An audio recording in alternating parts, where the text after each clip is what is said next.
যেই সুবহানাল্লাহর জন্য পৃথিবীর সবগুলো যদি আপনি দান করে দেন, সবগুলো যদি আল্লাহর রাস্তায় দান করে দেন, এতগুলো নেক আপনি অর্জন করতে পারবেন না। সুবহানাল্লাহ বললে যতগুলো নেক আপনাকে দান করে দিবেন তিনি কে? সুবহানাল্লাহ, এবার একটা আওয়াজ দিয়ে বলেন দেখি সুবহানাল্লাহ। সুবহানাল্লাহ, আর একটা আওয়াজ দিয়ে বলেন সুবহানাল্লাহ। আর একটা আওয়াজ দিয়ে বলেন সুবহানাল্লাহ। সুবহানাল্লাহ। আসমান এবং জমিনের খালি জায়গা নেক দিয়ে যে পূরণ করে দিবে বিষয়টা এমন না। আল্লাহ বলে সব জান্নাতের দরজা আমি খুলে দেব। সুবহানাল্লাহ, সব জান্নাতের দরজা আমি খুলে দিব। চিৎকার দিয়ে পড়েন আল্লাহু আকবার। আল্লাহু আকবার। তো একবার সুবহানাল্লাহ বললে যদি আসমান জমিনের খালি জায়গা নেক দিয়ে পূরণ হয়, এটা থেকে আমরা কৃপণতা করব? না, কথা বলেন, কৃপণতা করব? না। হযরত সাঈদ ইবনে এই ভাইজান কথা বলেন, হ্যাঁ? একটু চুপ থাকুন। ইশারা, ইশারা, হ্যাঁ? ইশারাতে কথা বলেন। হযরত সাঈদ ইবনে আমির আল জুমাহি রাদিয়াল্লাহু তাআলা আনহু উনি রাতটাকে কুরবান দিতেন প্রতিনিয়ত একজনের জন্য। আওয়াজ দিয়ে বলেন তিনি কে?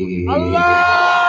আল্লাহর জন্য উনি রাতগুলোকে কুরবান দিয়ে দিতেন। আর আমরা একটা রাত আল্লাহ সুবহানাহু ওয়া তাআলার জন্য কুরবান দিতে পারছি না। হযরত সাঈদ ইবনে আমির আল জুমাহি রাদিয়াল্লাহু তাআলা আনহু উনি ছিলেন রাসূল সাল্লাল্লাহু আলাইহি ওয়াসাল্লামের হিজরতের পরে উনি কালিমা পড়ে মুসলিম। আমরা তো ডিস্টার্ব করা যাবে না, কানের কাছে কথা বলা যাবে না। ইশারা ইশারা দিয়ে আপনারা কথা বলেন। আমি যত আলোচনা করতেছি আমার কানে যদি আরেকটা আওয়াজ আসে তাহলে আমার হয়তো ডিস্টার্ব হয়ে যাবে, এলোমেলো কথা বাইর হবে তখন। ইশারা ইঙ্গিতে আপনারা কথা বলেন। হযরত সাঈদ ইবনে আমির আল জুমাহি রাদিয়াল্লাহু তাআলা আনহু তিনি বিশ্বনবীর হিজরতের পরে কালেমা পড়লেন।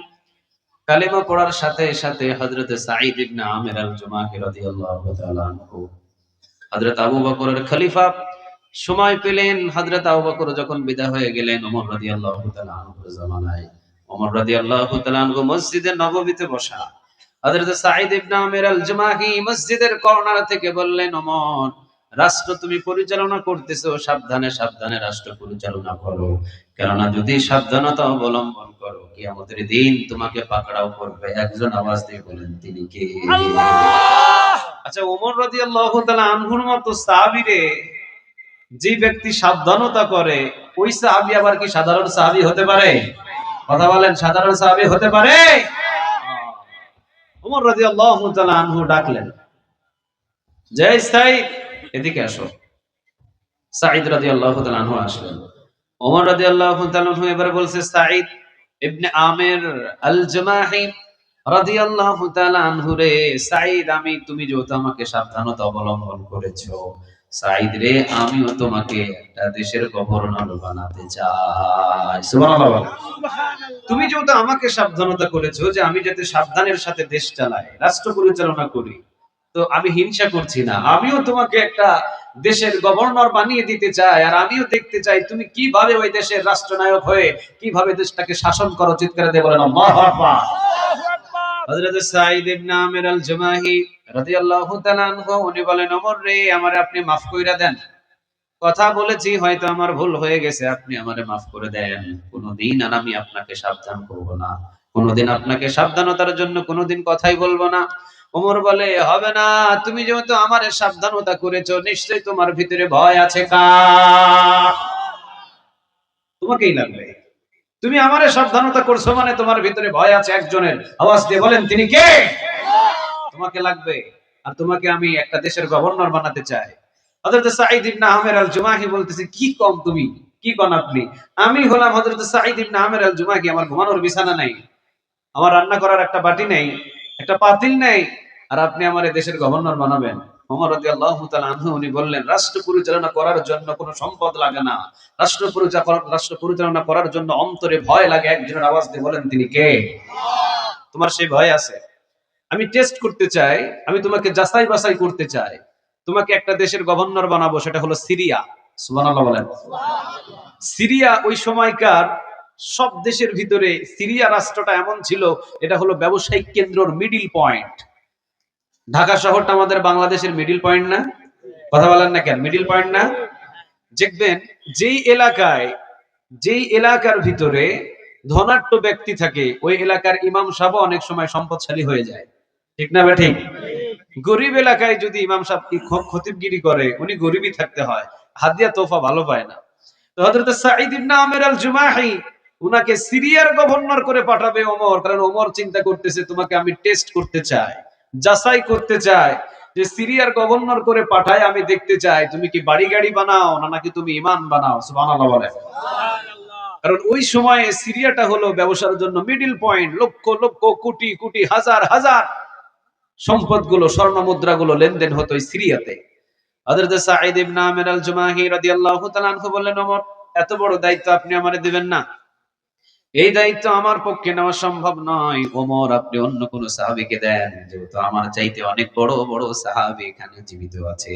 ওমর বলে, না, তুমি আমারে সাবধানতা করছো, ওমর সাবধানে রাষ্ট্র পরিচালনা করো, আমিও তোমার রাষ্ট্রের জন্য একটা নায়ক বানিয়ে তোমাকে পাঠিয়ে দিতে চাই, আর আমি দেখতে চাই তুমি কিভাবে রাষ্ট্র পরিচালনা করো। চিৎকার দিয়ে বলেন আল্লাহু আকবার। আল্লাহু আকবার। হযরত সাঈদ ইবনে আমির আল জুমাহিকে রাষ্ট্রদূত নিয়ে মদিনা থেকে পাঠিয়ে দিলেন সিরিয়াতে। রাষ্ট্রদূত সিরিয়াতে গিয়ে বলে দিলেন, আজ থেকে আপনাদের এই সিরিয়ার গভর্নর হযরত সাঈদ ইবনে আমির আল জুমাহি রাদিয়াল্লাহু তাআলা আনহু ওমরের পক্ষ থেকে নিযুক্ত করা হয়েছে। সুবহানাল্লাহ। সিরিয়ার ভিতরে হিমস বলে একটা শহর ছিল, যেমন ঢাকা শহরের ভিতরে আমাদের সবচেয়ে ভিআইপি পার্সন গুলো থাকে উত্তরা, বনানী, গুলশান, হ্যাঁ কথা বলেন না কেন আপনারা, মিরপুর এরিয়াগুলো। তো সিরিয়ার ভিতরে সবচেয়ে ধনাঢ্য এরিয়া ছিল হিমস। আর হিমসের ভিতরে এই হযরত সাঈদ ইবনে আমির আল জুমাহিকে বসবাস করার জন্য ওমর নির্ধারণ করে দিয়েছে। 5 বছর উনি রাষ্ট্র পরিচালনা করেছে। কত বছর? সবাই তো বলে না কত বছর। সবাই কি কথা বুঝতেছেন? আমার কথা বুঝতে আপনাদের কষ্ট হচ্ছে? ধৈর্য নেন, আশা করা যায় মজা লাগবে ইনশাআল্লাহ।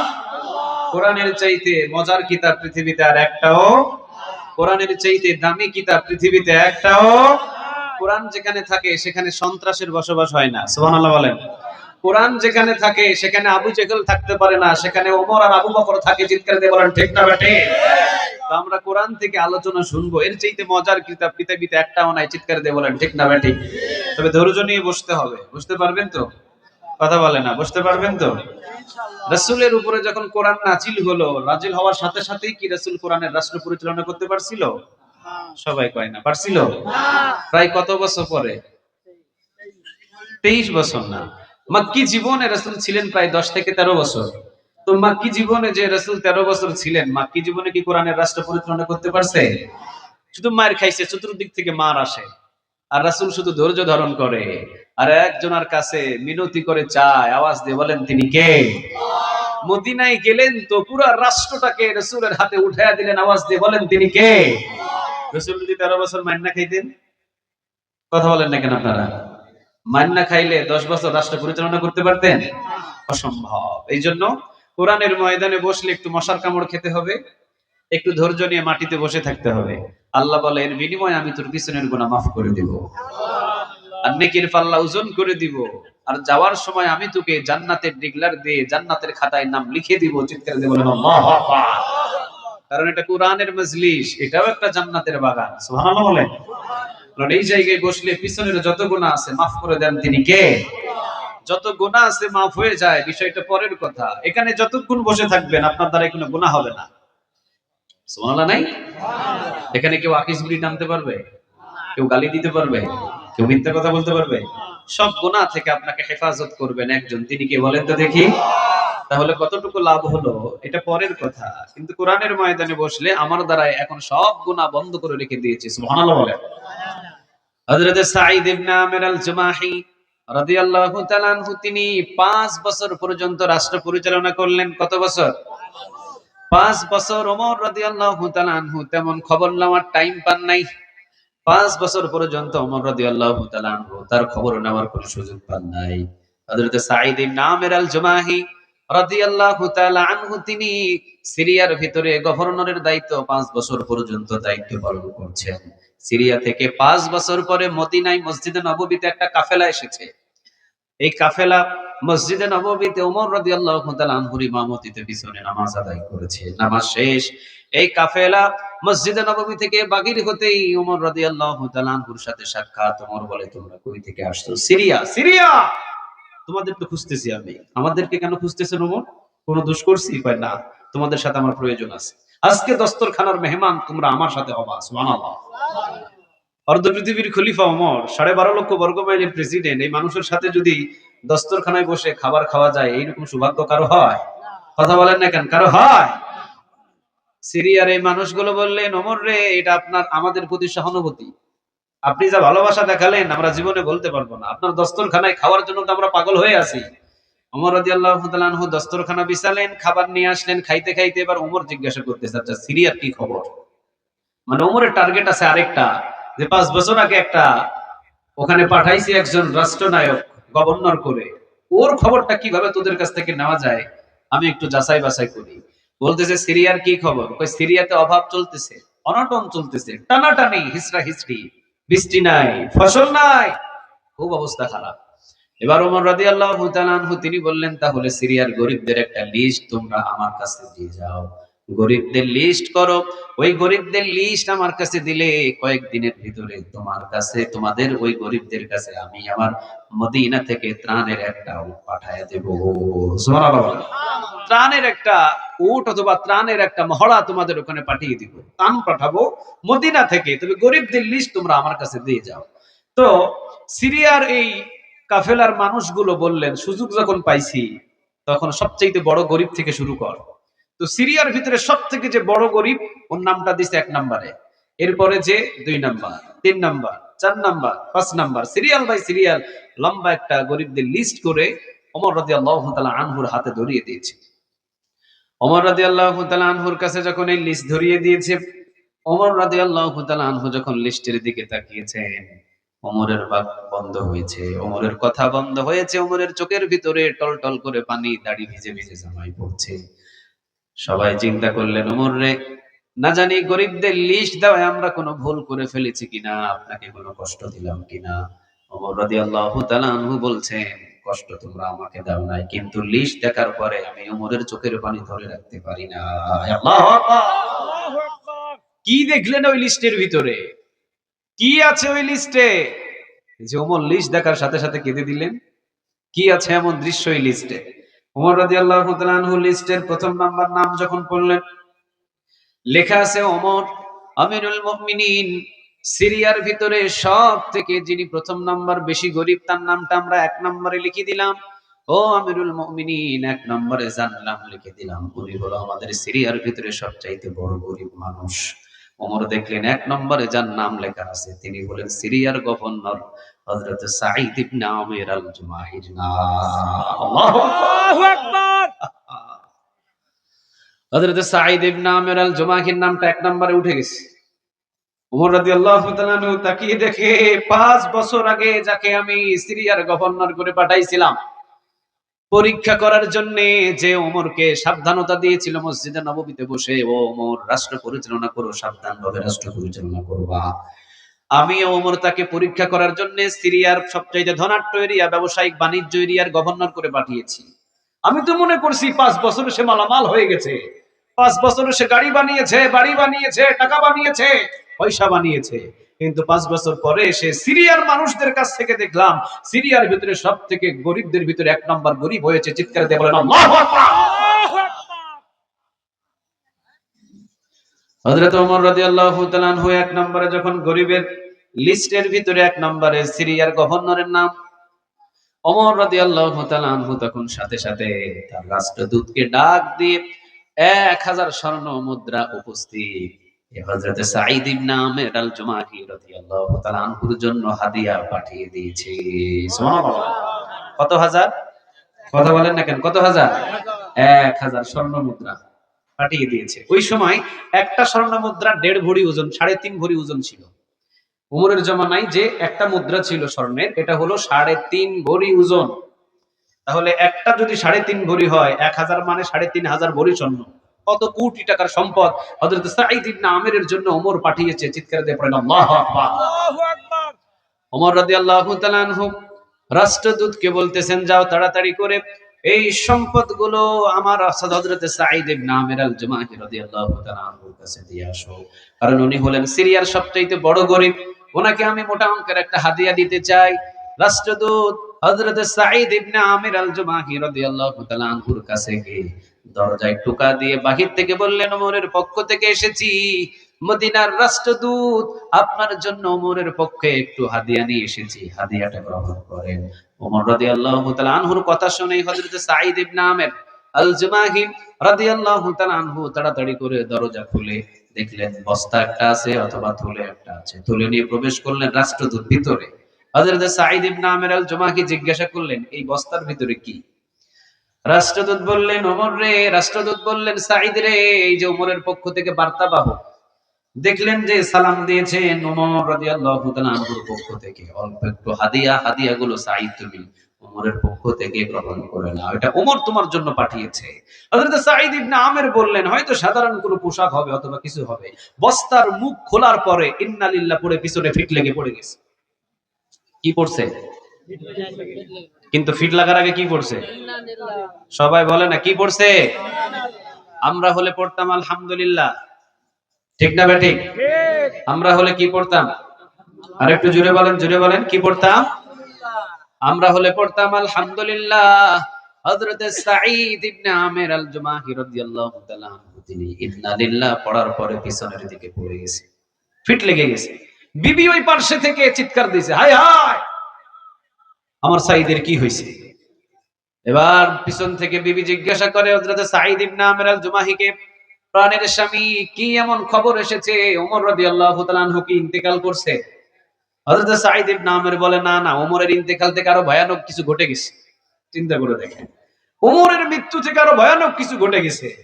আবার জিজ্ঞাসা করলেন, তাহলে কি কোন যুদ্ধের ময়দানে অসংখ্য সাহাবীরা শহীদ হয়ে গেছে?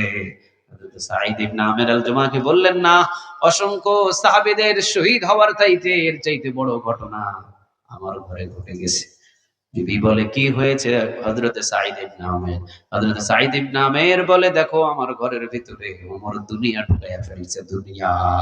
আল্লাহু আকবার। কি ঢুকাইয়া দিছে?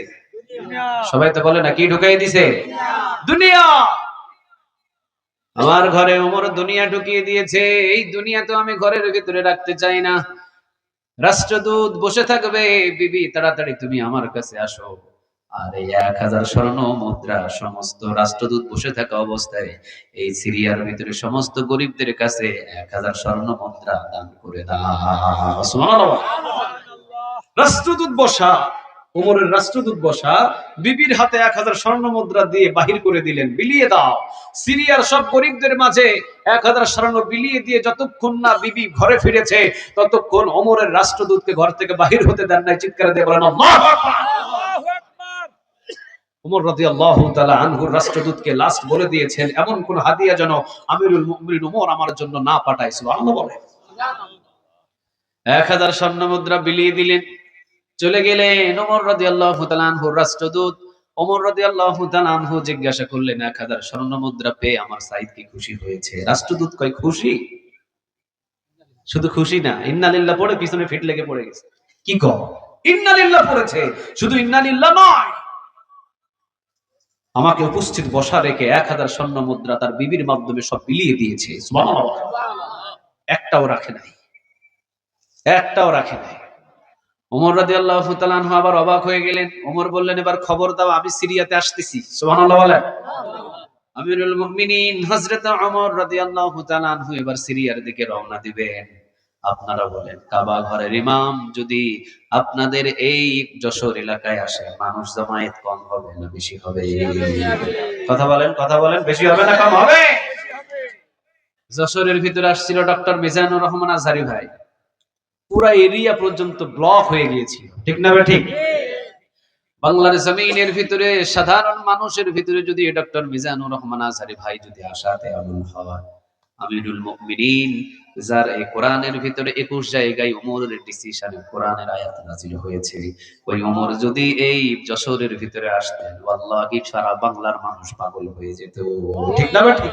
আল্লাহু আকবার। আল্লাহ, রাসূল বলেছেন, লাউ কানা নাবিয়্যুম মিন বা'দি লাউ কানা উমার, আমার পরে কোন নবী নাই, কোন রাসূল নাই, যদি নবী হতেন ওমর রে নবী বানায়া দিতেন। তিনি কে?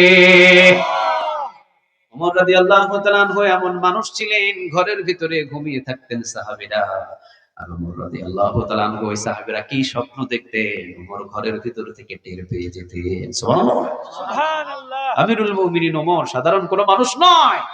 হযরত আলী রাদিয়াল্লাহু তাআলা আনহু রাতের বেলা ঘুমিয়ে আছে। কথা বুঝতেছেন আমার? আলী রাদিয়াল্লাহু তাআলা আনহু রাতের বেলা ঘুমিয়ে আছেন। মধ্যরাতের ভিতরে রাসূল আলীর ঘরের ভিতরে ঢুকছে। ঢোকার পরে রাসূল হাঁটতেছে। রাসূল তো তখন বারজাখের জগতে, কবরের জগতে, ওমরের খলিফার সময়। ওমর তখন রাষ্ট্রপ্রধান। রাসূল ঘরের ভিতরে এসেছেন। আলী রাদিয়াল্লাহু তাআলা আনহু জিজ্ঞাসা করছেন, রাসূলুল্লাহ আপনি আমার ঘরের ভিতরে কি জন্য এসেছেন? রাসূল আপনার কোনো কি প্রয়োজন আছে নাকি আপনি আমারে বলেন, অর্ডার করেন আমি পূরণ করে দিই। রাসূল বলতেছেন, না আলী, আমি কিছু নিতে আসি নাই, আমি তোমার সাথে সাক্ষাৎ করতে এসেছি। হা করো। কি করো? কথা কয় না, কি করো? হ্যাঁ করো। আপনারা বুঝতেছেন না আমার কথা? কোরআনের ময়দানে যদি কোরআনের কথার সাথে কথোপকথন না করেন, হযরত রাসূল সাল্লাল্লাহু আলাইহি ওয়াসাল্লাম উনি বলেছেন ওই মানুষগুলোর জবানটা কবরের ভিতরে স্টপ হয়ে থাকবে, বন্ধ হয়ে থাকবে। মার রাব্বুকা বলবে হাব, ওয়া মা দীনুকা বলবে হাব, মান হাযা রাজুলুল লাযী বুইসা ফীকুম বলবে হাব। আর যে কোরআনের সাথে কথা বলেছে দুনিয়ায়, মার রব্বুকা বলবে, মার রব্বুকা বলার আগেই বলবে আজীবন তো আমি রবের জন্য কুরবান দিয়েছি। চিৎকার দিয়ে বলেন আল্লাহু আকবার। আল্লাহু আকবার। জবানগুলো তো খুলতে হবে, কোরআনের সাথেই তো জবান খুলতে হবে। কোরআনের ময়দানে যখন জবান খুলবেন তো আখিরাতে জবানটা খোলা রাখবেন। আওয়াজ দিয়ে বলেন তিনি কে? কোরআনের ময়দানে জবান খুলবেন তো কবরের ভিতরে অটোমেটিক জবান খুলে দিবেন। আওয়াজ দিয়ে বলেন তো তিনি কে?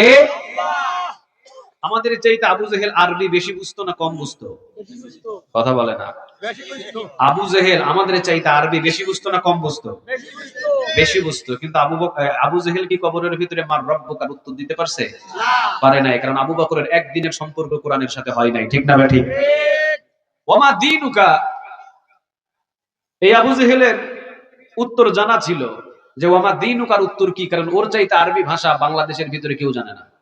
ওর জানা ছিল মান হাযা রাজুলুল লাযী বুইসা ফীকুম, এটা আরবি দিয়ে উত্তর কিভাবে দিতে হবে আবু জেহেলের চাইতে বেশি কেউ জানতো না এই বাংলাদেশের ভিতরে।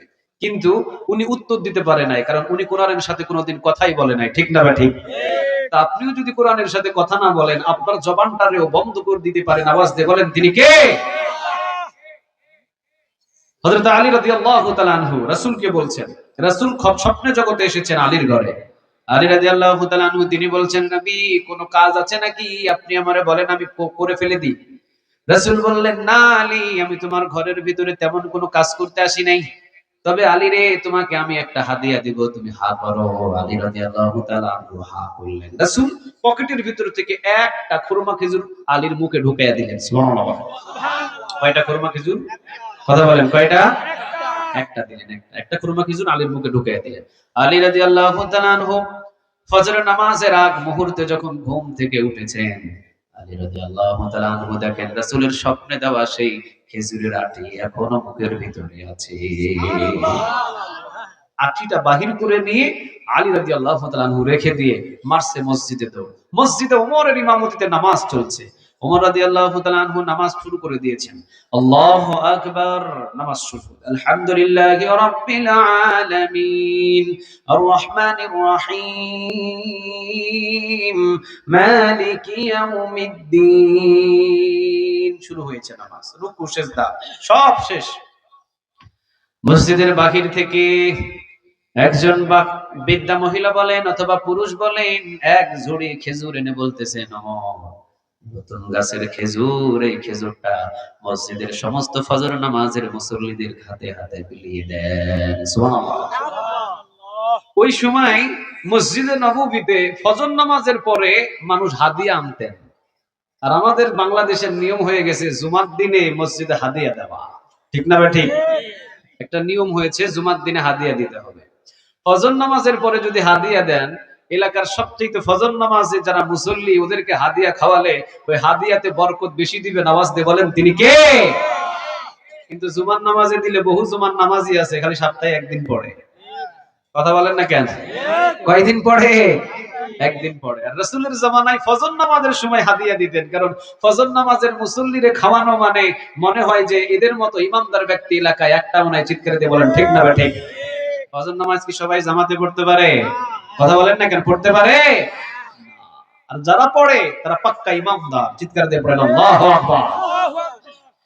আমার এক মুসল্লি উনি বলল, হুজুর আমার মেয়ের বিবাহ দিব, একটা পাত্র খুঁজে দেন, ভালো যদি পাত্র পান।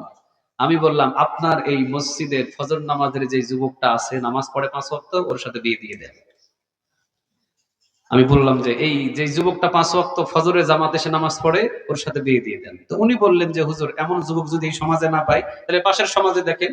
পাশের সমাজে দেখেন, অন্য নামাজে জামাই খুঁজতে হবে না, ফজর নামাজে অবিবাহিত ছেলেটা জামাতে পড়ে, ওর সাথে মেয়েকে বিবাহ দিয়ে দেন। অন্তত হারাম কোনো খাবার না খাওয়াবে না, হালাল খাবার খাইয়ে আপনার মেয়েকে জান্নাতি করে জান্নাতে নিয়ে যাবে। চিৎকার দিয়ে বলেন ঠিক না বেঠিক? ফজর নামাজে জামাই খুঁজে। তো ওই জামানার ভিতরে ওমর রাদিয়াল্লাহু তাআলা আনহু ইমামতি করছেন ফজর নামাজে। তো জামাত শেষ, নামাজ শেষ, বাহির থেকে একজন বলছেন, আমিরুল মুমিনিন ওমর, আমার নতুন গাছের খেজুর, এই খেজুরটা আপনি মসজিদের মুসল্লিদেরকে বিলিয়ে দেন। ওমর রাদিয়াল্লাহু তাআলা আনহু চিন্তা করে দেখেন, আমিরুল মুমিনিন ওমর রাদিয়াল্লাহু তাআলা আনহু উনি খেজুরের ঝুড়িটা হাতে নিলেন। একজন করে সাহাবী যায় গেটের দিকে, প্রতিটা সাহাবীদেরকে এক মুঠ করে দিয়ে দিচ্ছেন, সবাইকে এক মুঠ করে দিচ্ছেন, এক মুঠ করে সবাই দেয়, ধরো নাও, তুমি নাও, নাও।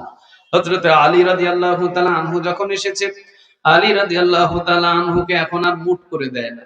রাসূল বললেন, আলী তুমি হা করো। আলী রাদিয়াল্লাহু তাআলা আনহু হা করলেন। ঝুড়ির ভিতর থেকে একটা খেজুর নিয়ে আলীর মুখের ভিতরে ওমর ঢুকিয়ে দিলেন। সুবহানাল্লাহ। আলী রাদিয়াল্লাহু তাআলা আনহু উনি বললেন, ওমর সবাইরা আপনি এক মুষ্টি করে খেজুর দিলেন, আর আপনি আমাকে একটা খেজুর মুখের ভিতরে ঢুকাই দিলেন, কেন আমি কি আর খেজুর পাবো না? ওমর বললেন, আলী রে, রাতের বেলা আমি দেখলাম রাসূল তোমাকে একটা খেজুর হাদিয়া দিয়েছিল, এই জন্য নবীর সাথে মিল করে আমি ওমর তোমাকে একটাই হাদিয়া দিলাম। আল্লাহু আকবার, আল্লাহু আকবার। কেমন ছিলেন ওমর, কেমন ছিলেন ওমর? ওমর রাদিয়াল্লাহু তাআলা আনহু জীবনে কোনোদিন ইনসাফের বাহিরে একটা কোনো কাজ করেন নাই। সুবহানাল্লাহ বলেন। ইন্নাল্লাহা ইয়া'মুরু বিল আদলি ওয়াল ইহসান।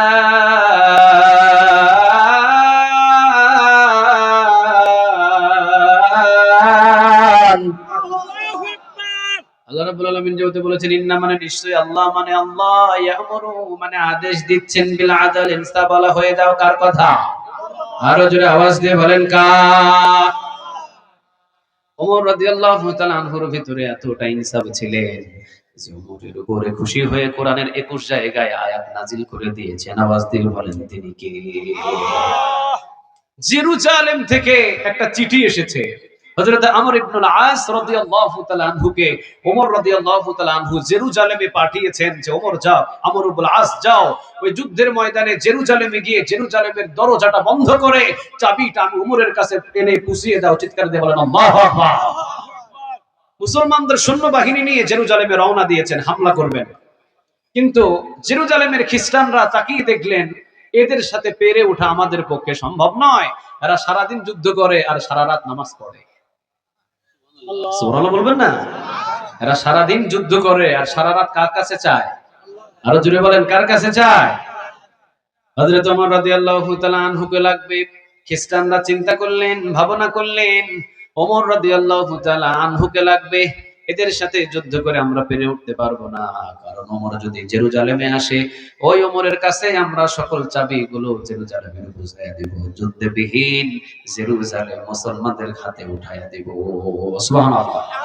তো হযরত আমর ইবনে আস রাদিয়াল্লাহু তাআলা আনহু সেনাপতি, মুসলমানদের সেনাপতি যুদ্ধের ময়দানে, ওনার কাছে খ্রিস্টানের পাদ্রীগুলো গিয়ে, খ্রিস্টানরা গিয়ে বলতেছে, আমর ইবনে আস, আজ থেকে যুদ্ধ বন্ধ, কোনো যুদ্ধ হবে না, তোমরা জেরুজালেমের চাবি দাও তো, আমরা জানি তোমাদের সাথে যুদ্ধ করে আমরা জেরুজালেম টিকাতে পারবো না, তবে হ্যাঁ, জেরুজালেম নিতে হলে উমরকে আসতে হবে, উমরের হাতেই জেরুজালেমের সমস্ত দায়িত্ব আমরা বুঝাইয়া দেব।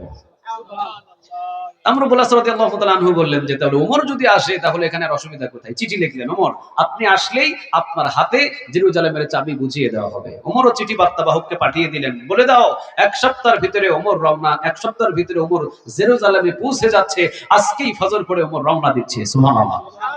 দীর্ঘ পথ ছিল, তো ওমর রাদিয়াল্লাহু তাআলা আনহু রওনা দিবেন। যিনি ছিলেন ওমরের সহপাঠী, উনি বলতেছেন, ওমর কয় হাজার ঘোড়া রেডি করব? ওমর বলতেছেন, কয় হাজার মানে? আমি একা যাব। সুবহানাল্লাহ। সাহাবীরা বললেন, ওমর আপনাকে রাস্তার প্রতিমধ্যে আঘাত করতে পারে, আপনার উপরে বিপদ আসতে পারে। ওমর রাদিয়াল্লাহু তাআলা আনহু তিনি বললেন, কে বিপদ আনবে আর কে বিপদ আমার ঘটাবে? আমার সাথে একজন আছে, আওয়াজ দিয়ে বলেন তিনি কে?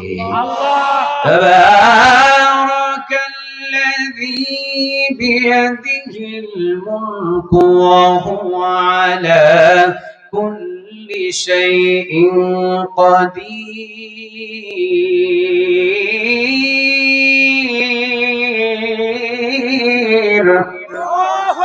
ওয়া হুয়া আলা কুল্লি শাইইন কাদির। বরকতময় আল্লাহ, যার হাতে মানে রাজত্বগুলো কার?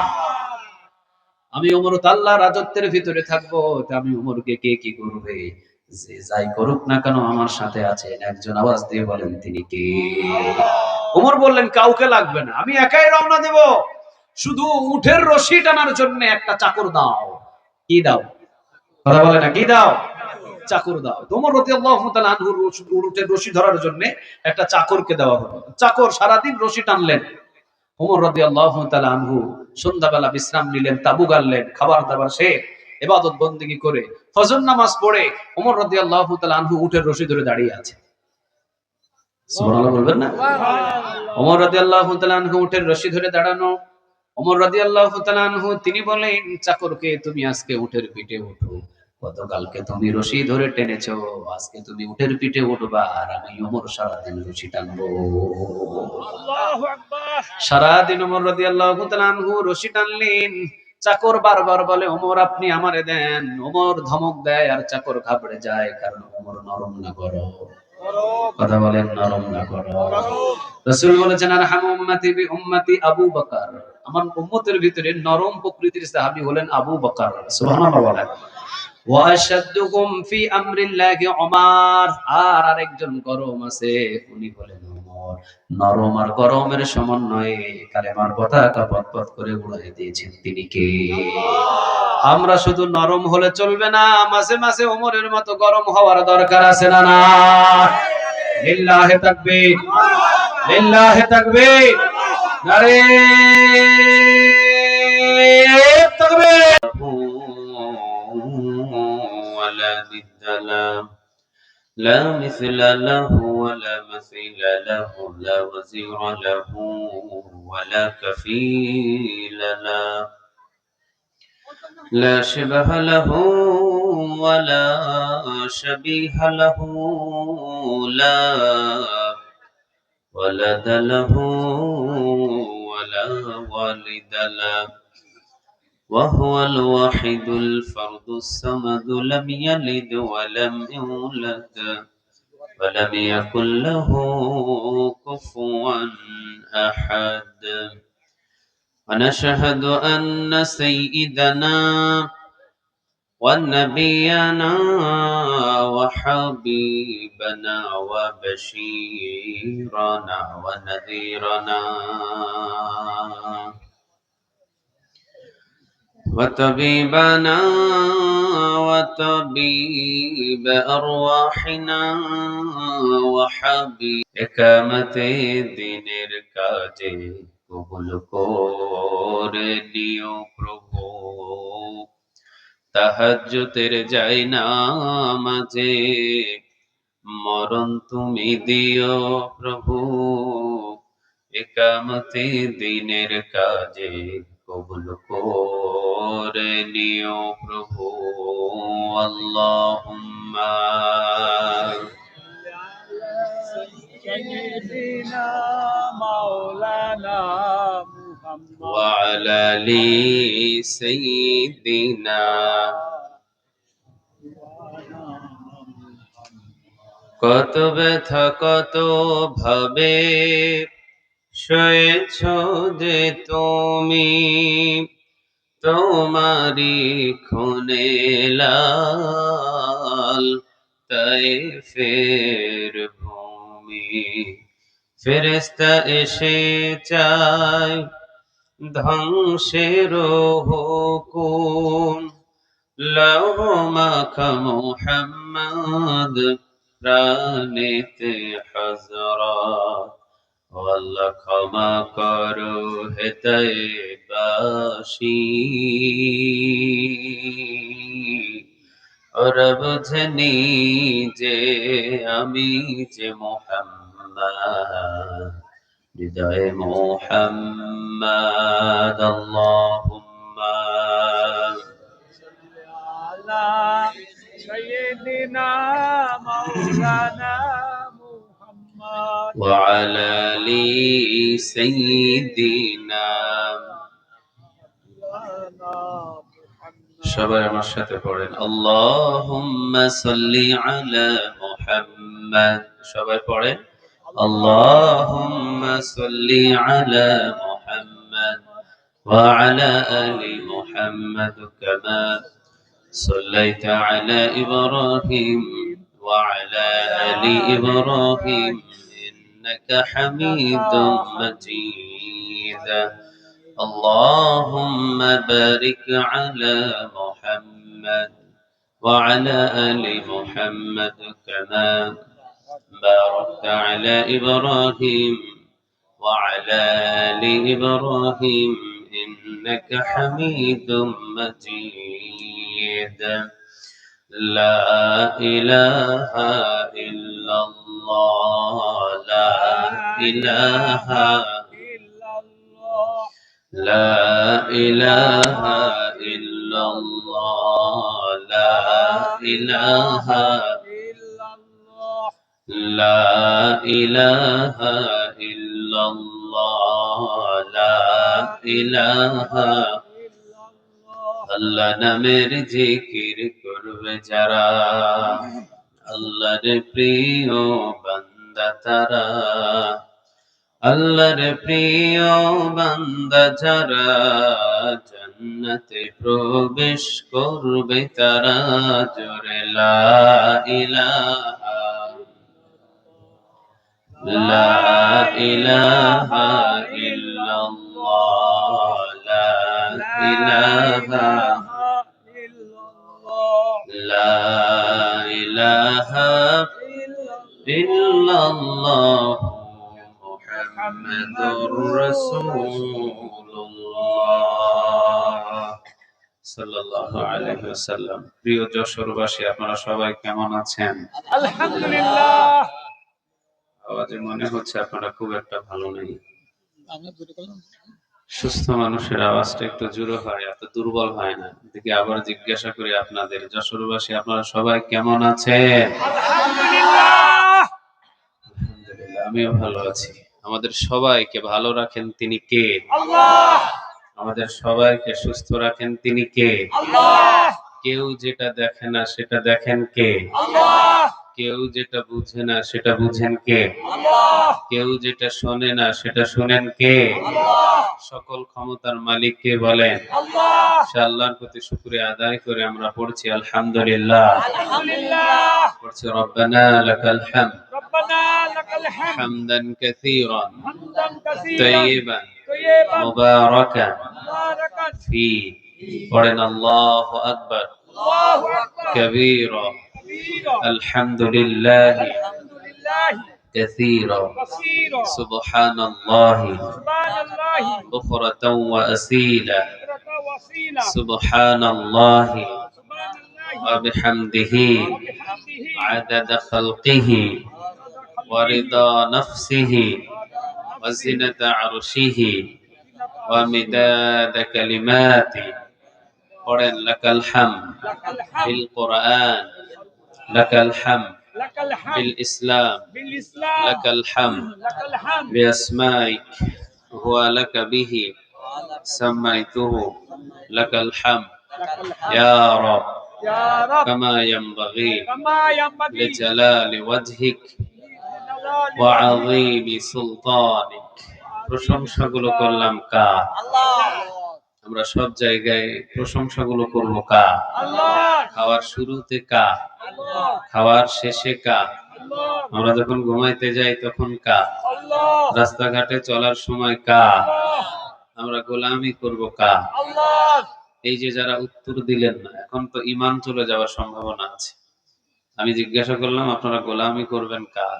আপনি الله আপনি চুপ হয়ে বসে রয়েছেন, উত্তর দিলেন না, এতে নারাজ হয়ে যাচ্ছেন। তিনি কে? الله এবার সবাই উত্তর দেন দেখি, আমরা গোলামি করব কার? الله আমাদের মালিক কয়জন? এক। আওয়াজ দিয়ে বলেন তিনি কে? আল্লাহ। আরেকবার যশোরের আওয়াজ দিয়ে বলেন তো দেখি, আল্লাহ। আল্লাহ। সবাই মহব্বত করে একসাথে আওয়াজ দিয়ে বলেন দেখি, আল্লাহ। সব থেকে যে নামটা বেশি উচ্চারণ করা হয়েছে নামটা কি বলেন তো দেখি? আল্লাহ। সবাই বলতে পারলেন না, একসাথে বলেন না কেন আপনারা? বুঝতেছি না আমি। কেউ আগে কেউ পরে, হ্যাঁ? একসাথে সবাই, হ্যাঁ? ভয় করতেছে? কি বলে? আস্তাগফিরুল্লাহ, আস্তাগফিরুল্লাহ, আস্তাগফিরুল্লাহ। আমার মালিকের নাম নিব, এই নাম নিতে যদি ভয় করে এমন ইমানের আল্লাহর কোনো 4 পয়সা দাম নাই। আল্লাহর নাম নিব, আমার মালিকের নাম নিব, ওই নামটা নিতে যদি আপনার ভয় লাগে এমন ইমান আল্লাহর কোনো প্রয়োজন নাই। নাই। কণ্ঠটাকে উঁচু করে একবার আমাদের মালিকের নাম নিয়ে ডাক দিয়ে দেখি, আল্লাহ। আল্লাহ। আল্লাহ যেন আমাদের ডাককে কবুল করে, বলেন আমিন। আমিন। আপনারা যারা এসেছেন, যারা বসেছেন, সবাই খুশি না বেজার? খুশি। চলে যাবেন কে কে? যাবেন কেউ? যাবেন না তো? সবাই যাব? আল্লাহ আমাদের শেষ পর্যন্ত থাকার তৌফিক দান করুক, বলেন আমিন। আমিন। মাহফিলে বসলে আমাদের গুনাহগুলোকে মোচন করে দেন তিনি কে? আল্লাহ। গুনাহ মোচন হয়ে যায়। আপনি যতগুলো গুনাহ নিয়ে আসেন না কেন, কোরআনের জন্য বসলে আল্লাহ বলে তোর গুনাহ সব মাফ করে দিলাম। সুবহানাল্লাহ। তিরমিজিতে একটা হাদিস এসেছে, রাসূল বলে কেউ যদি কোরআনের জন্য 1 ঘন্টা ব্যয় করে তো 500 রাকাত কবুল হওয়া নফল নামাজের নেক আল্লাহ তার আমলনামায় জমা করে দেয়। সুবহানাল্লাহ। আরেক বর্ণনা এসেছে বাইহাকিতে 60 বছর নফল ইবাদতের নেক আল্লাহ তার আমলনামায় জমা করে দেয়। সুবহানাল্লাহ। তো কোরআনের ময়দানে বসলে আমলনামায় নেক জমা হয়, আর বাহিরে বসলে খুশি হয় একজন, তিনি কে? শয়তান। মাহফিলে বসলে খুশি হয় একজন, আওয়াজ দিয়ে বলেন তিনি কে? আল্লাহ। আমরা কাকে খুশি করতে চাই বলেন তো দেখি? কারণ উনি ছাড়া আমাদের কেউ আপন নাই। কথা বলেন, উনি ছাড়া কেউ আমাদের আপন নাই। নাই। আগামীকাল যদি সকাল 10টা বাজে আপনার মৃত্যু হয়, রাতের বেলা যখন ঘুমাবেন বিবির সাথে পরামর্শ করবেন যে বিবি আগামীকাল সকাল 10টায় আমার মৃত্যু, তোমাকে আমার সাথে যেতে হবে। রাজি হবে? না। কোন এখানে কোন স্বামী আছে যে ওর স্ত্রী রাজি হবে? হাত তুলেন দেখি, কারো সাহস আছে? রাজি হবে? না। নিজের ছেলেরে জিজ্ঞাসা করলেন, বাবা তোর জন্য সব কিছু করলাম, তুই আমার সাথে যাবি, ছেলে রাজি হবে? না। মেয়েরে যদি বলেন তোর জন্য সব করেছি, জামাইরে হুন্ডা দিয়েছি, এই দিয়েছি, সেই দিয়েছি, তুই অন্তত আমার সাথে যেতে হবে, মেয়ে কি রাজি হবে? না। তাহলে অন্ধকার কবর জগতে যাইতে হলে একাই যেতে হবে, একজন সাথী থাকবে, আওয়াজ দিয়ে বলেন তিনি কে? একদিন মাটির ভিতরে হবে ঘর রে মন আমার, কেন বন্ধ দালান ঘর রে মন আমার, কেন বন্ধ দালান ঘর। প্রাণ পাখি উড়ে যাবে পিঞ্জর ছেড়ে,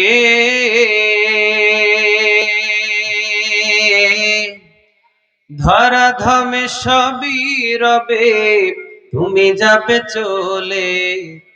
বন্ধু বান্ধব যত, মাতা পিতা তারা শত, সকলই হবে তোমার পর রে মন আমার, কেন বন্ধ দালান ঘর রে মন আমার, কেন বন্ধ দালান ঘর। আওয়াজ দিয়ে বলেন ঠিক না বা ঠিক? সবাই পর আমাদের আপন একজন, আওয়াজ দিয়ে বলেন তিনি কে? আল্লাহ। আল্লাহর জন্য আজকে রাতটা আমরা কোরবান করে দিব, রাজি আছেন তো? ইনশাআল্লাহ। সবাই তো বললেন না, রাজি আছেন তো? ইনশাআল্লাহ। আজকের রাতটা আমরা কার জন্য কোরবান দিব? আল্লাহ। সবাই বলেন, বলেন কার? আল্লাহ। আল্লাহ আমাদের এই রাতকে তুমি কোরবান হিসাবে কবুল করো। আমিন। আর একটু জোরে বলেন আমিন। আমিন। হযরত সাঈদ ইবনে আমির আল জুমাহি রাদিয়াল্লাহু তাআলা আনহু, উনি একজন গরীব সাহাবী ছিলেন। সুবহানাল্লাহ বলেন। সুবহানাল্লাহ। গরীব একটা সাহাবী ছিলেন। সুবহানাল্লাহ বলতে বললে আপনারা অনেকে মুখে তালা দিয়ে থাকেন, বলতে চান না। সুবহানাল্লাহ যদি বর্ণনা বলতেন, যদি বলতাম আর যদি শুনতেন, তাহলে সুবহানাল্লাহ বলার আগে ঠাস ঠাস করে মুখ দিয়ে বাইর হয়ে যেত। সুবহানাল্লাহ। সুবহানাল্লাহ যদি কেউ বলে তো আল্লাহ সুবহানাহু ওয়া তাআলা বলেন ওই বান্দার সুবহানাল্লাহ বলার সাথে সাথে আসমান এবং জমিনের খালি জায়গাটা নেক দিয়ে পূরণ করে ওই বান্দার আমলনামায় আমি আল্লাহ জমা করে দিই। সুবহানাল্লাহ। যেই সুবহানাল্লাহর জন্য পৃথিবীর সবগুলো যদি আপনি দান করে দেন, সবগুলো যদি আল্লাহর রাস্তায় দান করে দেন, এতগুলো নেক আপনি অর্জন করতে পারবেন না। সুবহানাল্লাহ বললে যতগুলো নেক আপনাকে দান করে দিবেন তিনি কে? সুবহানাল্লাহ। এবার একটা আওয়াজ দিয়ে বলেন দেখি সুবহানাল্লাহ। সুবহানাল্লাহ। আর একটা আওয়াজ দিয়ে বলেন সুবহানাল্লাহ। আর একটা আওয়াজ দিয়ে বলেন সুবহানাল্লাহ। সুবহানাল্লাহ। আসমান এবং জমিনের খালি জায়গা নেক দিয়ে যে পূরণ করে দিবে বিষয়টা এমন না। আল্লাহ বলে সব জান্নাতের দরজা আমি খুলে দেব। সুবহানাল্লাহ। সব জান্নাতের দরজা আমি খুলে দিব। চিৎকার দিয়ে পড়েন আল্লাহু আকবার। আল্লাহু আকবার। তো একবার সুবহানাল্লাহ বললে যদি আসমান জমিনের খালি জায়গা নেক দিয়ে পূরণ হয়, এটা থেকে আমরা কৃপণতা করব? না। কথা বলেন, কৃপণতা করব? না। হযরত সাঈদ ইবনে এই ভাইজান কথা বলেন না, একটু চুপ চুপ থাকেন। ইশারা ইশারা, হ্যাঁ, ইশারাতে কথা বলেন। হযরত সাঈদ ইবনে আমির আল জুমাহি রাদিয়াল্লাহু তাআলা আনহু উনি রাতটাকে কুরবান দিতেন প্রতিনিয়ত একজনের জন্য। আওয়াজ দিয়ে বলেন তিনি কে? আল্লাহ। আল্লাহর জন্য উনি রাতগুলোকে কুরবান দিয়ে দিতেন। আর আমরা একটা রাত আল্লাহ সুবহানাহু ওয়া তাআলার জন্য কুরবান দিতে পারছি না। হযরত সাঈদ ইবনে আমির আল জুমাহি রাদিয়াল্লাহু তাআলা আনহু উনি ছিলেন রাসূল সাল্লাল্লাহু আলাইহি সাল্লামের হিজরতের পরে উনি কালিমা পড়ে মুসলমান। আমরা তো ডিস্টার্ব করা যাবে না, কানের কাছে কথা বলা যাবে না। ইশারা ইশারা দিয়ে আপনারা কথা বলেন। আমি যত আলোচনা করতেছি আমার কানে যদি আরেকটা আওয়াজ আসে তাহলে আমার হয়তো ডিস্টার্ব হয়ে যাবে, এলোমেলো কথা বাইর হবে তখন। ইশারা ইঙ্গিতে আপনারা কথা বলেন। হযরত সাঈদ ইবনে আমির আল জুমাহি রাদিয়াল্লাহু তাআলা আনহু তিনি বিশ্বনবীর হিজরতের পরে কালেমা পড়লেন। কালেমা পড়ার সাথে সাথে হযরত সাঈদ ইবনে আমির আল জুমাহি রাদিয়াল্লাহু তাআলা আনহু হযরত আবু বকরের খলিফা সময় পেলেন। হযরত আবু বকর যখন বিদায় হয়ে গেলেন ওমর রাদিয়াল্লাহু তাআলা আনহুর জামানায়, ওমর রাদিয়াল্লাহু তাআলা আনহু মসজিদে নববীতে বসা। হযরত সাঈদ ইবনে আমির আল জুমাহি মসজিদের কর্নার থেকে বললেন, ওমর, রাষ্ট্র তুমি পরিচালনা করতেছো, সাবধানে সাবধানে রাষ্ট্র পরিচালনা করো, কেননা যদি সাবধানতা অবলম্বন করো কিয়ামতের দিন তোমাকে পাকড়াও করবে। একজন আওয়াজ দিয়ে বলেন তিনি কে? আল্লাহ। আচ্ছা, ওমর রাদিয়াল্লাহু তাআলা আনহুর মতো সাহাবীরে যে ব্যক্তি সাবধানতা করে, ওই সাহাবী আবার কি সাধারণ সাহাবী হতে পারে? কথা বলেন, সাধারণ সাহাবী হতে পারে? ওমর রাদিয়াল্লাহু তাআলা আনহু ডাকলেন, যে সাঈদ এদিকে আসো। সাঈদ রাদিয়াল্লাহু তাআলা আনহু আসলেন। ওমর রাদিয়াল্লাহু তাআলা আনহু এবারে বলছে, সাঈদ ইবনে আমির আল জুমাহি রাদিয়াল্লাহু তাআলা আনহু রে, সাঈদ তুমি যেহেতু আমাকে সাবধানতা অবলম্বন করেছো, সাঈদ রে আমিও তোমাকে একটা দেশের গভর্নর বানাতে চাই। সুবহানাল্লাহ বলেন। সুবহানাল্লাহ। তুমি যেহেতু আমাকে সাবধানতা করেছো যে আমি যাতে সাবধানের সাথে দেশ চালাই, রাষ্ট্র পরিচালনা করি, তো আমি হিংসা করছি না, আমিও তোমাকে একটা দেশের গভর্নর বানিয়ে দিতে চাই। আর আমিও দেখতে চাই তুমি কিভাবে ওই দেশের রাষ্ট্রনায়ক হয়ে কিভাবে দেশটাকে শাসন করো। চিৎকার দিয়ে বলেন আল্লাহু আকবার। আল্লাহু আকবার। হযরত সাঈদ ইবনে আমির আল জুমাহি রাদিয়াল্লাহু তাআলা আনহু উনি বলেন, ওমর রে, আমারে আপনি মাফ কইরা দেন। কথা বলেছি, হয়তো আমার ভুল হয়ে গেছে, আপনি আমারে মাফ করে দেন। কোনদিন আর আমি আপনাকে সাবধান করব না, কোনদিন আপনাকে সাবধানতার জন্য কোনদিন কথাই বলবো না। ওমর বলে, হবে না, তুমি যেহেতু আমারে সাবধানতা করেছো, নিশ্চয়ই তোমার ভিতরে ভয় আছে। কার? তোমাকেই লাগবে। তুমি আমারে সাবধানতা করছো মানে তোমার ভিতরে ভয় আছে একজনের। আওয়াজ দিয়ে বলেন তিনি কে? তোমাকে লাগবে। আর তোমাকে আমি একটা দেশের গভর্নর বানাতে চাই। হযরত সাঈদ ইবনে আমির আল জুমাহি বলতেছে, কি কম তুমি, কি কন আপনি? আমি হলাম হযরত সাঈদ ইবনে আমির আল জুমাহি, আমার ঘুমানোর বিছানা নাই, আমার রান্না করার একটা বাটি নেই, একটা পাতিল নেই, আর আপনি আমার এই দেশের গভর্নর বানাবেন? ওমর রাদিয়াল্লাহু তাআলা আনহু উনি বললেন, রাষ্ট্র পরিচালনা করার জন্য কোনো সম্পদ লাগে না, রাষ্ট্র পরিচালনা করার জন্য অন্তরে ভয় লাগে। একজনের আওয়াজ দিয়ে বলেন তিনি কে? তোমার সেই ভয় আছে? আমি টেস্ট করতে চাই, আমি তোমাকে যাচাই বাছাই করতে চাই। তোমাকে একটা দেশের গভর্নর বানাবো, সেটা হলো সিরিয়া। সুবহানাল্লাহ বলেন। সিরিয়া ওই সময়কার সব দেশের ভিতরে সিরিয়া রাষ্ট্রটা এমন ছিল, এটা হলো ব্যবসায়িক কেন্দ্রর মিডল পয়েন্ট। ঢাকা শহরটা আমাদের বাংলাদেশের মিডল পয়েন্ট না? কথা বলেন না কেন, মিডল পয়েন্ট না? দেখবেন যেই এলাকার ভিতরে ধনাঢ্য ব্যক্তি থাকে, ওই এলাকার ইমাম সাহেব অনেক সময় সম্পদশালী হয়ে যায়। ঠিক না ঠিক? গরিব এলাকায় যদি ইমাম সাহেব খতিবগিরি করে, উনি গরিবই থাকতে হয়, হাদিয়া তোফা ভালো পায় না। তো হযরত সাঈদ ইবনে আমির আল জুমাহি উনাকে সিরিয়ার গভর্নর করে পাঠাবে ওমর, কারণ ওমর চিন্তা করতেছে তোমাকে আমি টেস্ট করতে চাই, যাচাই করতে চাই, যে সিরিয়ার গভর্নর করে পাঠায় আমি দেখতে চাই তুমি কি বাড়ি গাড়ি বানাও না নাকি তুমি ইমান বানাও। সুবহানাল্লাহ বলে। কারণ ওই সময়ে সিরিয়াটা হলো ব্যবসার জন্য মিডল পয়েন্ট, লক্ষ লক্ষ কোটি কোটি হাজার হাজার সম্পদগুলো, স্বর্ণ মুদ্রাগুলো লেনদেন হতো এই সিরিয়াতে।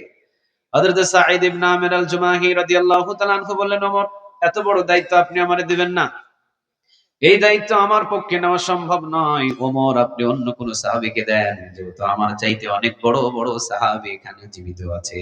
ওমর বলে, না, তুমি আমারে সাবধানতা করছো, ওমর সাবধানে রাষ্ট্র পরিচালনা করো, আমিও তোমার রাষ্ট্রের জন্য একটা নায়ক বানিয়ে তোমাকে পাঠিয়ে দিতে চাই, আর আমি দেখতে চাই তুমি কিভাবে রাষ্ট্র পরিচালনা করো। চিৎকার দিয়ে বলেন আল্লাহু আকবার। আল্লাহু আকবার। হযরত সাঈদ ইবনে আমির আল জুমাহিকে রাষ্ট্রদূত নিয়ে মদিনা থেকে পাঠিয়ে দিলেন সিরিয়াতে। রাষ্ট্রদূত সিরিয়াতে গিয়ে বলে দিলেন, আজ থেকে আপনাদের এই সিরিয়ার গভর্নর হযরত সাঈদ ইবনে আমির আল জুমাহি রাদিয়াল্লাহু তাআলা আনহু ওমরের পক্ষ থেকে নিযুক্ত করা হয়েছে। সুবহানাল্লাহ। সিরিয়ার ভিতরে হিমস বলে একটা শহর ছিল। যেমন ঢাকা শহরের ভিতরে আমাদের সবচেয়ে ভিআইপি পার্সন গুলো থাকে উত্তরা, বনানী, গুলশান, হ্যাঁ কথা বলেন না কেন আপনারা, মিরপুর এরিয়াগুলো। তো সিরিয়ার ভিতরে সবচেয়ে ধনাঢ্য এরিয়া ছিল হিমস। আর হিমসের ভিতরে এই হযরত সাঈদ ইবনে আমির আল জুমাহিকে বসবাস করার জন্য ওমর নির্ধারণ করে দিয়েছে। 5 বছর উনি রাষ্ট্র পরিচালনা করেছে। কত বছর? সবাই তো বলে না কত বছর। সবাই কি কথা বুঝতেছেন? আমার কথা বুঝতে আপনাদের কষ্ট হচ্ছে? ধৈর্য নেন, আশা করা যায় মজা লাগবে ইনশাআল্লাহ। কোরআনের চাইতে মজার কিতাব পৃথিবীতে আর একটাও, কোরআনের চাইতে দামি কিতাব পৃথিবীতে একটাও। কোরআন যেখানে থাকে সেখানে সন্ত্রাসের বসবাস হয় না। সুবহানাল্লাহ বলেন। কোরআন যেখানে থাকে সেখানে আবু জেহেল থাকতে পারে না, সেখানে ওমর আর আবু বকর থাকে। চিৎকার দিয়ে বলেন ঠিক না বেঠিক? তো আমরা কোরআন থেকে আলোচনা শুনবো, এর চাইতে মজার কিতাব পৃথিবীতে একটাও নাই। চিৎকার দিয়ে বলেন ঠিক না বেঠিক? তবে ধৈর্য নিয়ে বসতে হবে। বুঝতে পারবেন তো?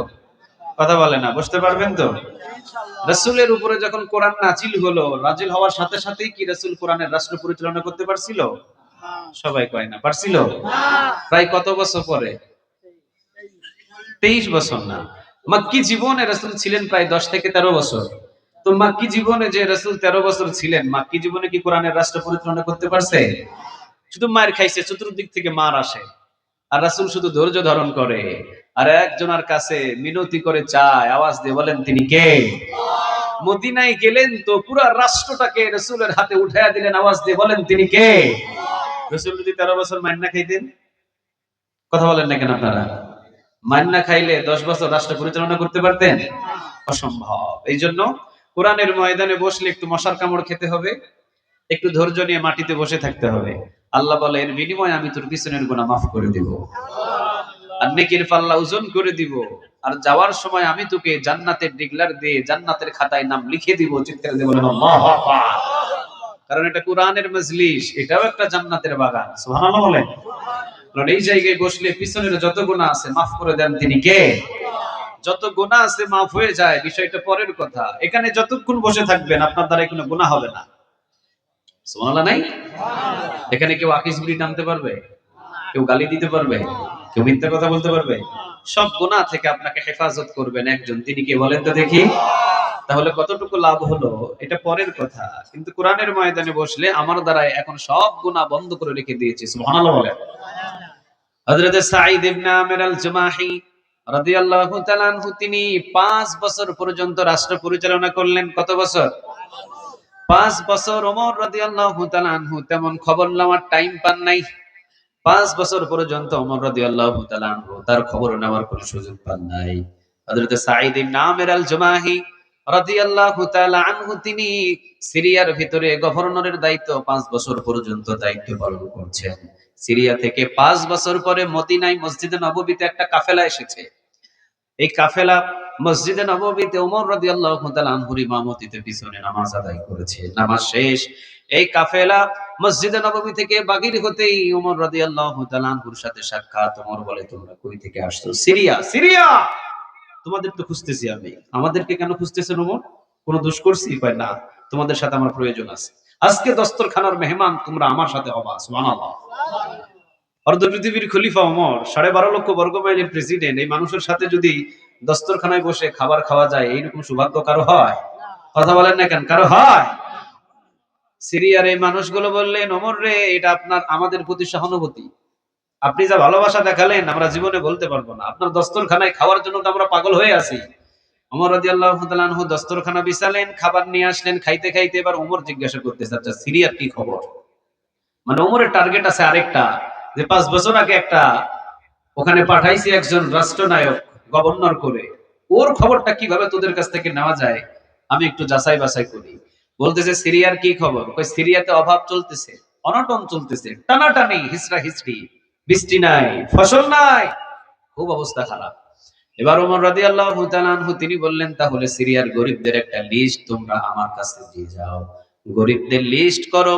ওই গরিবদের লিস্ট আমার কাছে দিলে কয়েকদিনের ভিতরে তোমার কাছে, তোমাদের ওই গরিবদের কাছে আমি আমার মদিনা থেকে ত্রাণের একটা উট পাঠায় দেব। সুবহানাল্লাহ। ত্রাণের একটা উট অথবা ত্রাণের একটা মহড়া তোমাদের ওখানে পাঠিয়ে দিব, ত্রাণ পাঠাবো মদিনা থেকে, তবে গরিবদের লিস্ট তোমরা আমার কাছে দিয়ে যাও। তো সিরিয়ার এই কাফেলার মানুষগুলো বললেন, সুযোগ যখন পাইছি তখন সবচেয়ে বড় গরিব থেকে শুরু কর। তো সিরিয়ার ভিতরে সব থেকে যে বড় গরিব, ওর নামটা দিছে 1 নম্বরে, এরপরে যে 2 number, 3 number, 4 number, 5 number, serial by serial লম্বা একটা গরিবদের লিস্ট করে ওমর রাদিয়াল্লাহু তাআলা আনহুর হাতে ধরিয়ে দিয়েছে। ওমর রাদিয়াল্লাহু তাআলা আনহুর কাছে যখন এই লিস্ট ধরিয়ে দিয়েছে, ওমর রাদিয়াল্লাহু তাআলা আনহু যখন লিস্টের দিকে তাকিয়েছেন, ওমরের বাক বন্ধ হয়েছে, ওমরের কথা বন্ধ হয়েছে, ওমরের চোখের ভিতরে টলটল করে পানি, দাড়ি ভিজে ভিজে জামাই পড়ছে। সবাই চিন্তা করলেন, ওমর রে, না জানি গরিবদের লিস্ট দেওয়ায় আমরা কোনো ভুল করে ফেলেছি কিনা, আপনাকে কোনো কষ্ট দিলাম কিনা।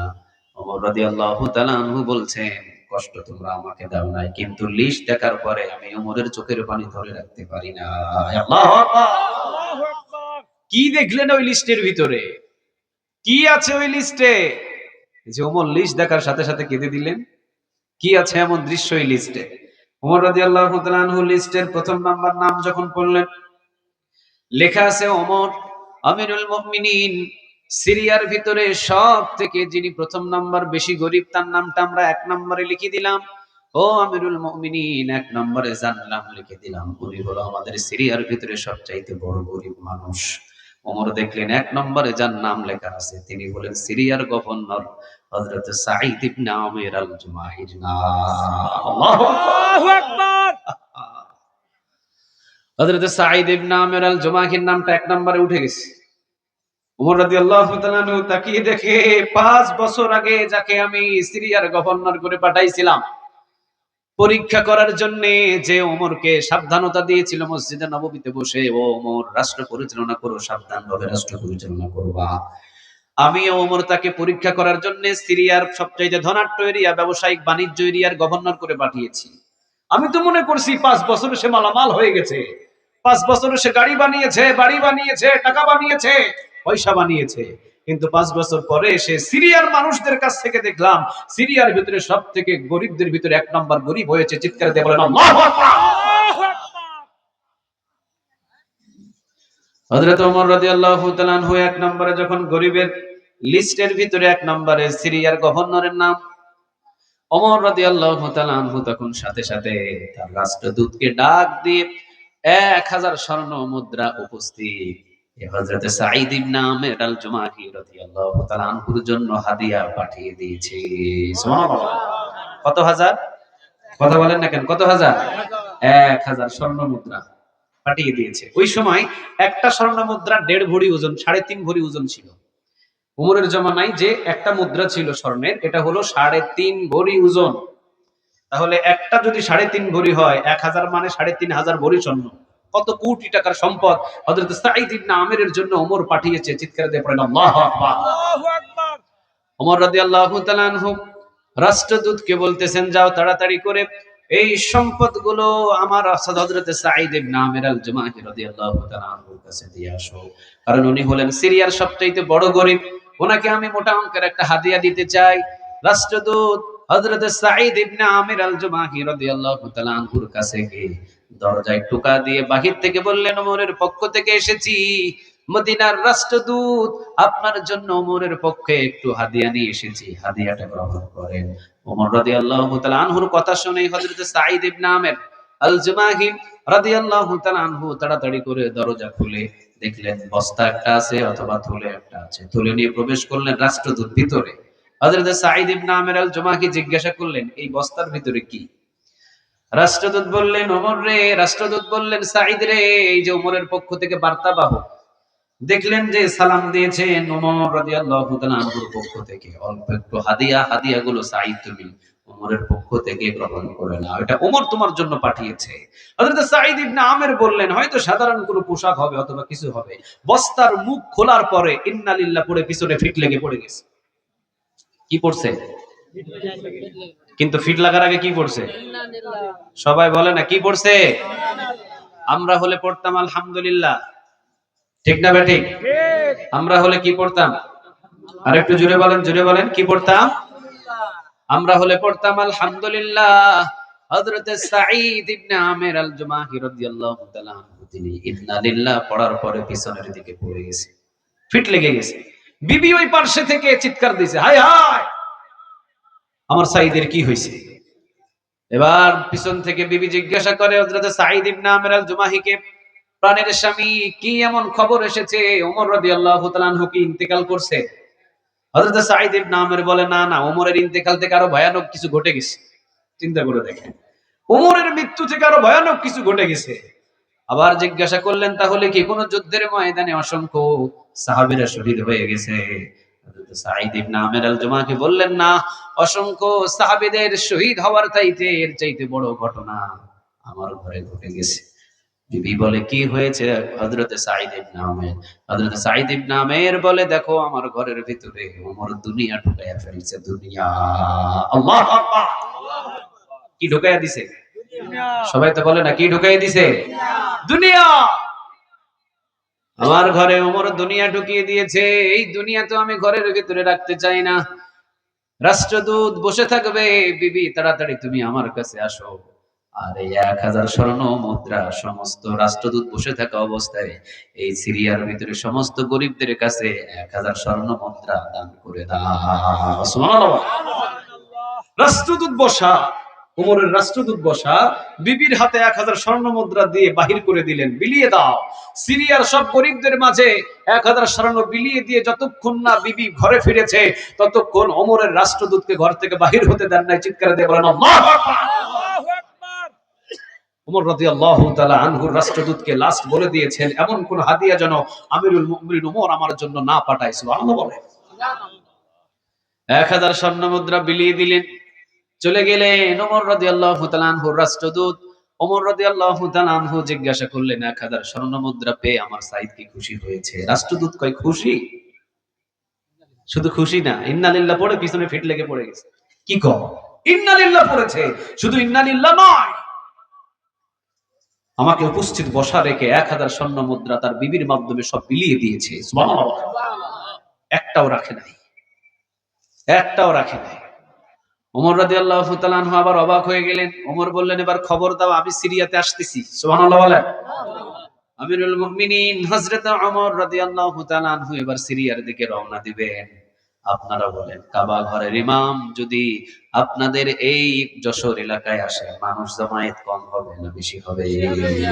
কথা বলেন, কথা বলেন, বেশি হবে না কম হবে? যশোরের ভিতরে আসছিল ডক্টর মিজানুর রহমান আজহারী ভাই, পুরা এরিয়া পর্যন্ত ব্লক হয়ে গিয়েছিল, ঠিক না ঠিক? বাংলার জমিনের ভিতরে সাধারণ মানুষের ভিতরে যদি ডক্টর মিজানুর রহমান আজহারী ভাই যদি আসাতে এমন হয়, আমিরুল মুমিনিন যার এই কোরআনের ভিতরে 21 জায়গায় ওমরের ডিসিশনে কোরআনের আয়াত নাযিল হয়েছে, ওই ওমর যদি এই যশোরের ভিতরে আসতেন, ওয়াল্লাহি সারা বাংলার মানুষ পাগল হয়ে যেত, ঠিক না ঠিক? আল্লাহু আকবার। আল্লাহ।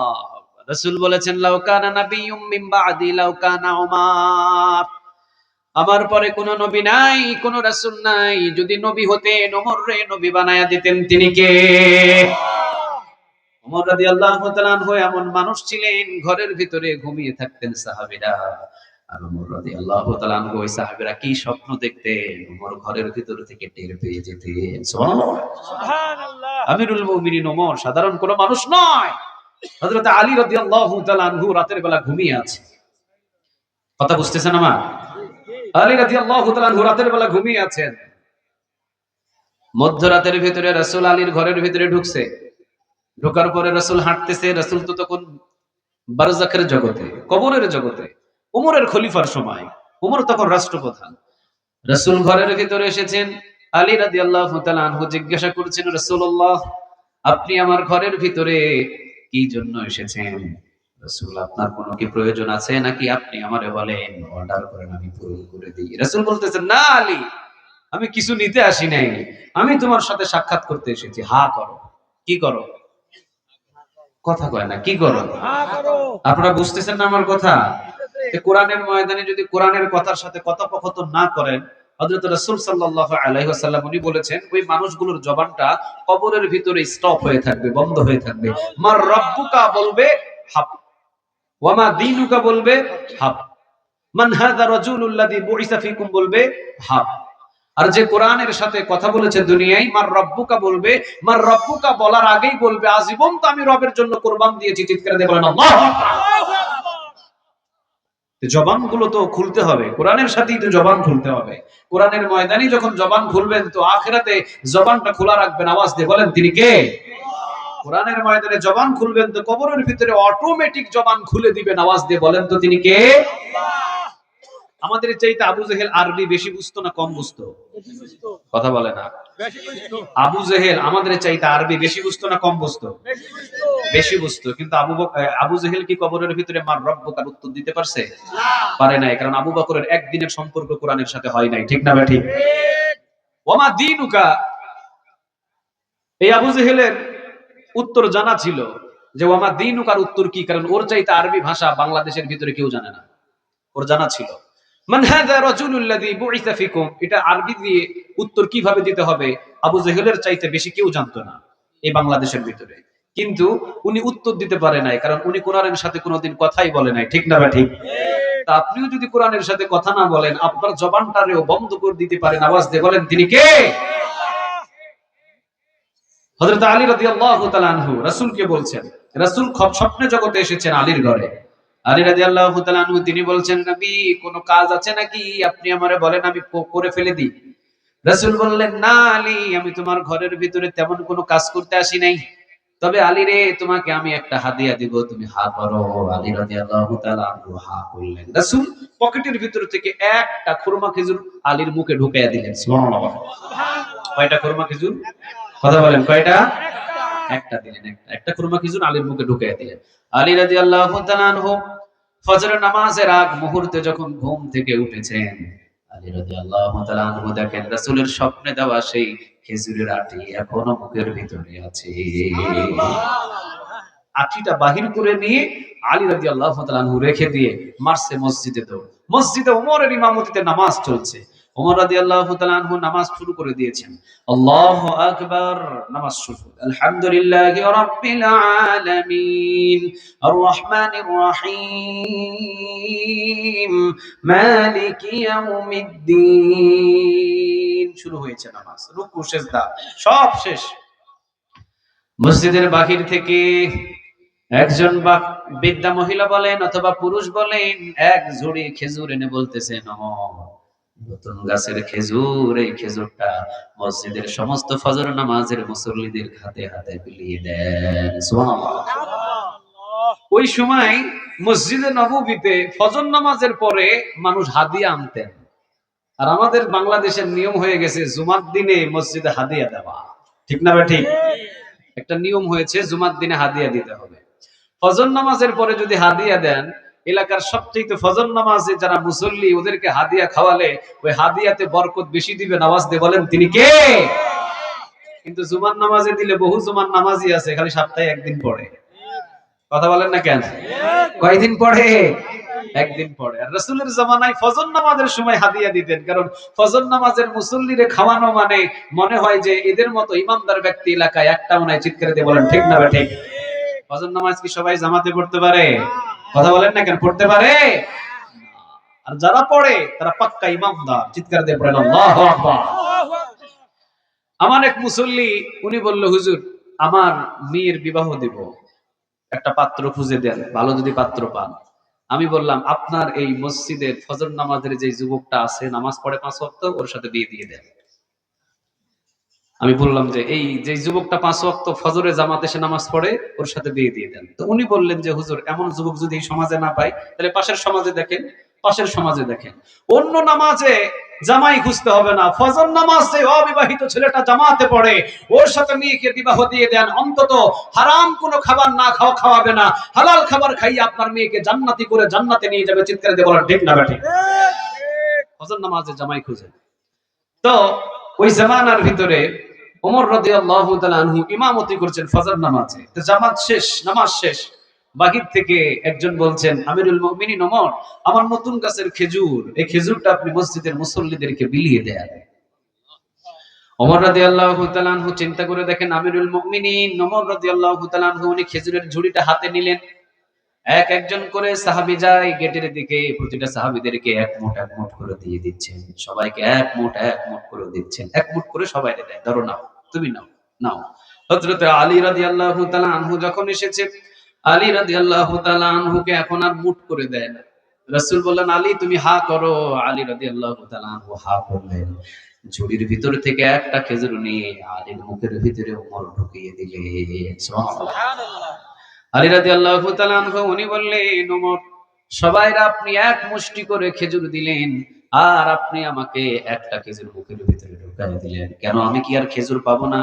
ওমর বললেন, আলী রে, রাতের বেলা আমি দেখলাম রাসূল তোমাকে একটা খেজুর হাদিয়া দিয়েছিল, এই জন্য নবীর সাথে মিল করে আমি ওমর তোমাকে একটাই হাদিয়া দিলাম। আল্লাহু আকবার, আল্লাহু আকবার। কেমন ছিলেন ওমর, কেমন ছিলেন ওমর? ওমর রাদিয়াল্লাহু তাআলা আনহু জীবনে কোনোদিন ইনসাফের বাহিরে একটা কোনো কাজ করেন নাই। সুবহানাল্লাহ বলেন। ইন্নাল্লাহা ইয়া'মুরু বিল আদলি ওয়াল ইহসান।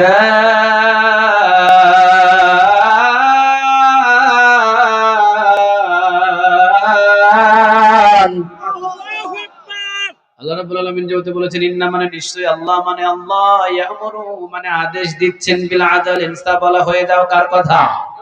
আরো জোরে আওয়াজ দিয়ে বলেন কার? ওমর রাদিয়াল্লাহু তাআলা আনহুর ভিতরে এতটা ইনসাফ ছিলেন যে ওমরের উপরে খুশি হয়ে কোরআনের 21 জায়গায় আয়াত নাজিল করে দিয়েছেন। আওয়াজ দিয়ে বলেন তিনি কে? জেরুজালেম থেকে একটা চিঠি এসেছে। হযরত আমর ইবনুল আস রাদিয়াল্লাহু তাআলা আনহুকে ওমর রাদিয়াল্লাহু তাআলা আনহু জেরুজালেমে পাঠিয়েছেন যে ওমর যাও, আমর ইবনুল আস যাও, ওই যুদ্ধের ময়দানে জেরুজালেমে গিয়ে জেরুজালেমের দরজাটা বন্ধ করে চাবিটা আমি ওমরের কাছে এনে পুষিয়ে দাও। চিৎকার দিয়ে বলেন আল্লাহু আকবার। মুসলমানদের সৈন্যবাহিনী নিয়ে জেরুজালেমে রওনা দিয়েছেন, হামলা করবেন। কিন্তু জেরুজালেমের খ্রিস্টানরা তাকিয়ে দেখলেন এদের সাথে পেরে ওঠা আমাদের পক্ষে সম্ভব নয়। এরা সারাদিন যুদ্ধ করে আর সারা রাত নামাজ পড়ে। সুবহানাল্লাহ বলবেন না? এরা সারাদিন যুদ্ধ করে আর সারা রাত কার কাছে চায়? আরো জোরে বলেন, কার কাছে চায়? হযরত ওমর রাদিয়াল্লাহু তাআলা আনহুকে লাগবে। খ্রিস্টানরা চিন্তা করলেন, ভাবনা করলেন, ওমর রাদিয়াল্লাহু তাআলা আনহুকে লাগবে, এদের সাথে যুদ্ধ করে আমরা পেরে উঠতে পারবো না, কারণ ওমর যদি জেরুজালেমে আসে, ওই ওমরের কাছে আমরা সকল চাবিগুলো জেরুজালেমে বুঝাইয়া দেব, যুদ্ধবিহীন জেরুজালেম মুসলমানদের হাতে উঠাইয়া দেব। সুবহানাল্লাহ। তো হযরত আমর ইবনে আস রাদিয়াল্লাহু তাআলা আনহু সেনাপতি, মুসলমানদের সেনাপতি যুদ্ধের ময়দানে, ওনার কাছে খ্রিস্টানের পাদ্রীগুলো গিয়ে, খ্রিস্টানরা গিয়ে বলতেছে, আমর ইবনে আস, আজ থেকে যুদ্ধ বন্ধ, কোনো যুদ্ধ হবে না, তোমরা জেরুজালেমের চাবি দাও তো, আমরা জানি তোমাদের সাথে যুদ্ধ করে আমরা জেরুজালেম টিকাতে পারবো না, তবে হ্যাঁ, জেরুজালেম নিতে হলে উমরকে আসতে হবে, উমরের হাতেই জেরুজালেমের সমস্ত দায়িত্ব আমরা বুঝাইয়া দেব। আমর ইবনে আস রাদিয়াল্লাহু তাআলা আনহু বললেন যে তাহলে ওমর যদি আসে তাহলে এখানে আর অসুবিধা কোথায়? চিঠি লিখলেন, ওমর আপনি আসলেই আপনার হাতে জেরুজালেমের চাবি বুঝিয়ে দেওয়া হবে। ওমরও চিঠি বার্তাবাহককে পাঠিয়ে দিলেন, বলে দাও 1 সপ্তাহের ভিতরে ওমর রওনা, 1 সপ্তাহের ভিতরে ওমর জেরুজালেমে পৌঁছে যাচ্ছে, আজকেই ফজর পড়ে ওমর রওনা দিচ্ছে। সুবহানাল্লাহ। দীর্ঘ পথ ছিল, তো ওমর রাদিয়াল্লাহু তাআলা আনহু রওনা দিবেন। যিনি ছিলেন ওমরের সহপাঠী, উনি বলতেছেন, ওমর কয় হাজার ঘোড়া রেডি করব? ওমর বলতেছেন, কয় হাজার মানে? আমি একা যাব। সুবহানাল্লাহ।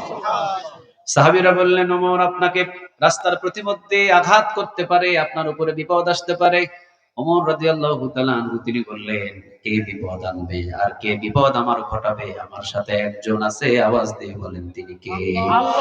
তাবারাকাল্লাযী বিয়াদিহিল মুলকু ওয়া হুয়া আলা কুল্লি শাইইন কাদির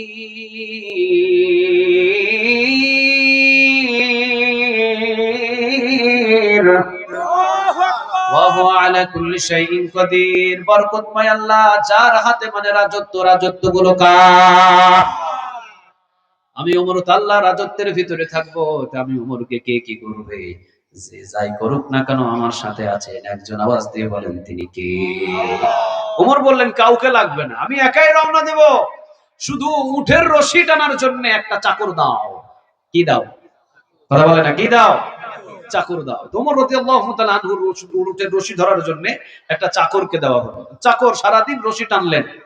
ওমর রাদিয়াল্লাহু তাআলা আনহু সন্ধ্যাবেলা বিশ্রাম নিলেন, তাবু গাড়লেন, খাবার দাবার শেষ, ইবাদত বন্দেগী করে ফজর নামাজ পড়ে ওমর রাদিয়াল্লাহু তাআলা আনহু উটের রশি ধরে দাঁড়িয়ে আছে। সুবহানাল্লাহ বলবেন না? ওমর রাদিয়াল্লাহু তাআলা আনহু উটের রশি ধরে দাঁড়ানো। ওমর রাদিয়াল্লাহু তাআলা আনহু তিনি বলেন, চাকরকে, তুমি আজকে উটের পিঠে ওঠো। গতকালকে তুমি রশি ধরে টেনেছো, আজকে তুমি উটের পিঠে উঠবা, আর আমি ওমর সারাদিন রশি টানবো। আল্লাহু আকবার। সারাদিন ওমর রাদিয়াল্লাহু তাআলা আনহু রশি টানলেন। চাকর বারবার বলে, ওমর আপনি আমারে দেন। ওমর ধমক দেয় আর চাকর ঘাবড়ে যায়, কারণ ওমর নরম না গরম? কথা বলেন, নরম না গরম?